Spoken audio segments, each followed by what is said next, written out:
DL Guiga, you're not invited to talk shit about Vancouver, okay? Plus, you live in Chicago. I don't even know...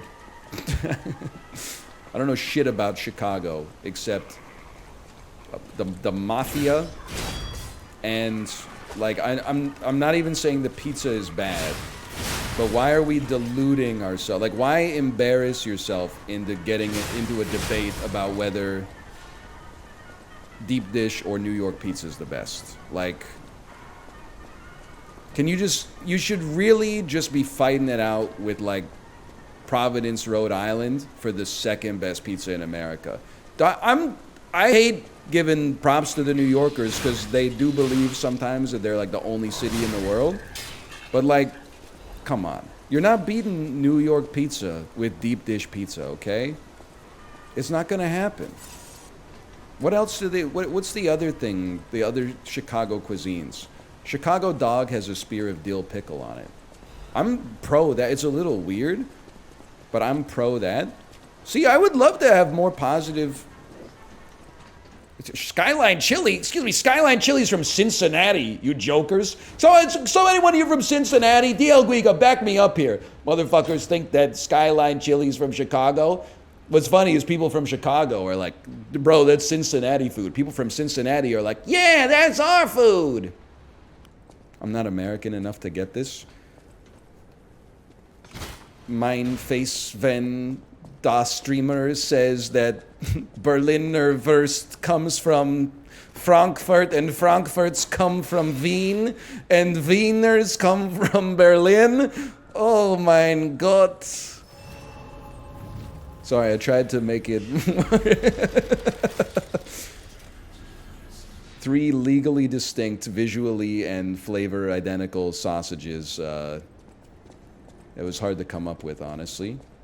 It's actually not funny, it's just offensive. Can I say something controversial?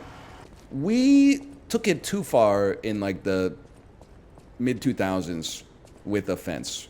Like you go back and watch a movie like Old School and you're like, man, listen, did I laugh at it when I saw it in theaters when I was like 13? Yeah.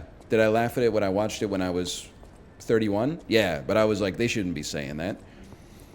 But we should go back to being a little offensive. Not like to hurt people, but to poke fun. I don't know if we should yet extend into making fun, but I think we should definitely go back to at least poking fun. I should be able to make that joke without saying sorry to all the Germans in chat. Ricky Gervais has a good bit on this. Okay, we should not go back to being a little offensive. We should remain with as sterile as the humor could possibly go.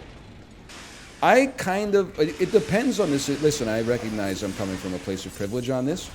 I love when mouth offends me. There's like nothing funnier in my life than when my friend comes into the group chat and just lays me the fuck out.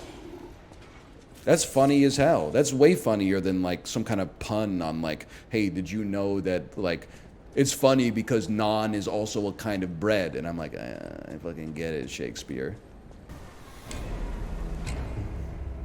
Isn't that the guy from the Muppets? You know, Kate, I never told them about how we watched like the first hour of the second Muppets movie after the reboot when we were on vacation.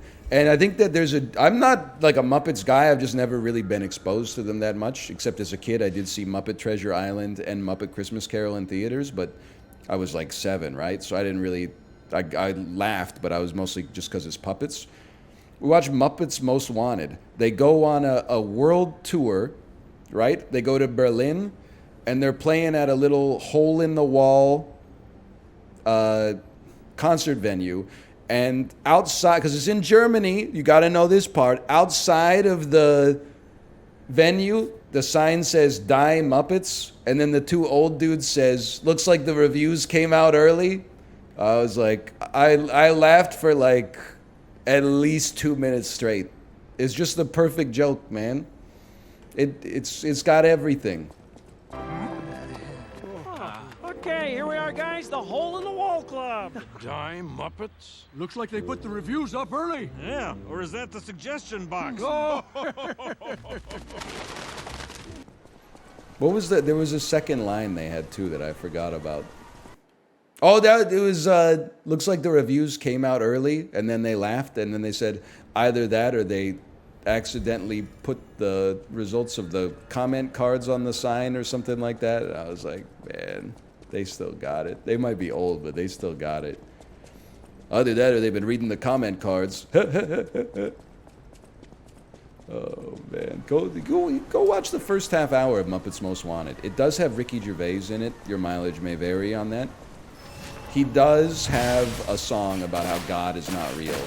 But I'm like, you know, you gotta take the good with the bad. Out of nowhere. He's like, by the way, Kermit, God's not real. Oh, really, Ricky? Would you share a blunt with Ricky Gervais for $1 million? Would you spend a year in the untitled Amazon Music and Google Finance folder for $100 trillion? Yeah, I would. I mean, one of the reasons that Ricky Gervais is annoying for me is because he is very funny. He has a great comedic brain. I personally feel like he doesn't play to his strengths when he becomes very militant about his atheism when he's already made the point. And then especially the Chappelle-esque doubling down on cancel culture is just like, even if it resonates with you, which it really doesn't for me, at some point surely you've got to be like, we know?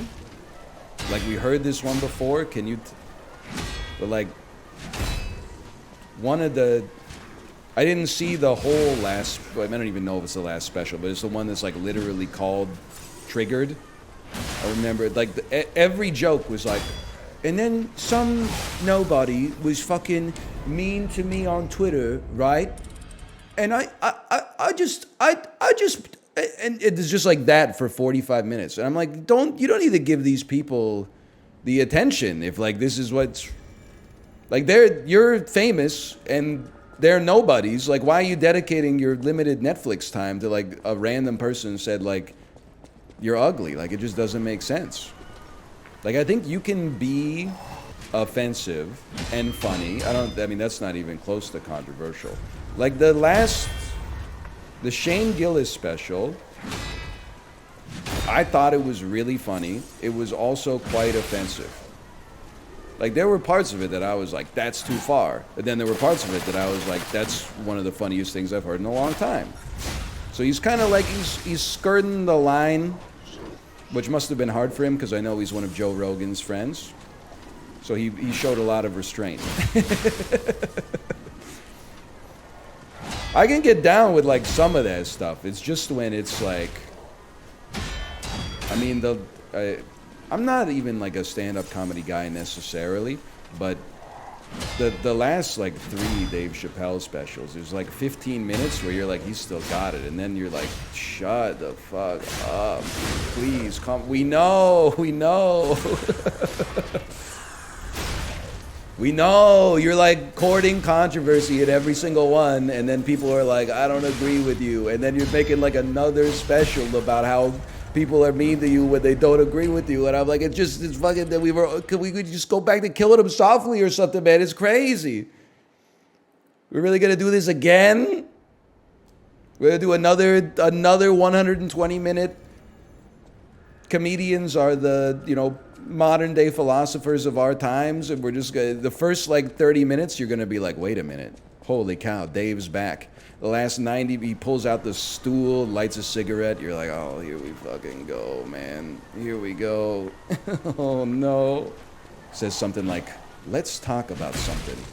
And then you're like, oh.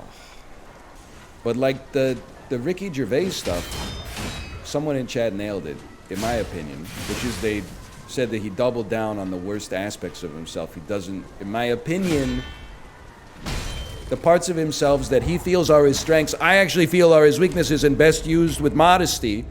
The parts of him that are his strengths, he is pushed to the side in favor of this weird, like, Chris Angel comedian bit that I find annoying. Like, he's actually a very tender guy.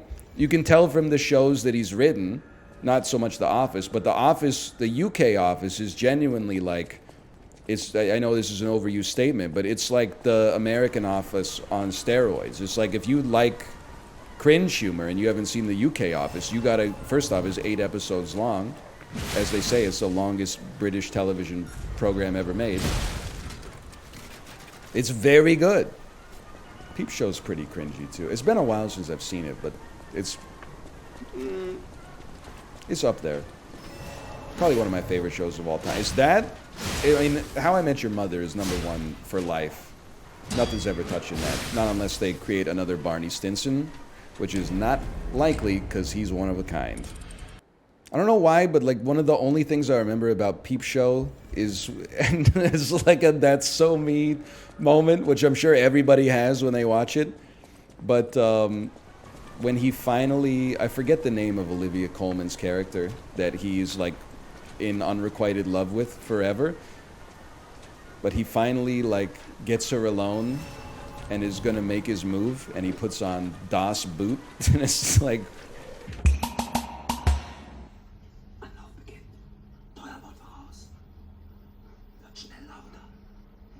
How long is Das Boot exactly? 4.5 solid entertainment hours. 4.5 hours long of the dudes in the German submarine. Oh man.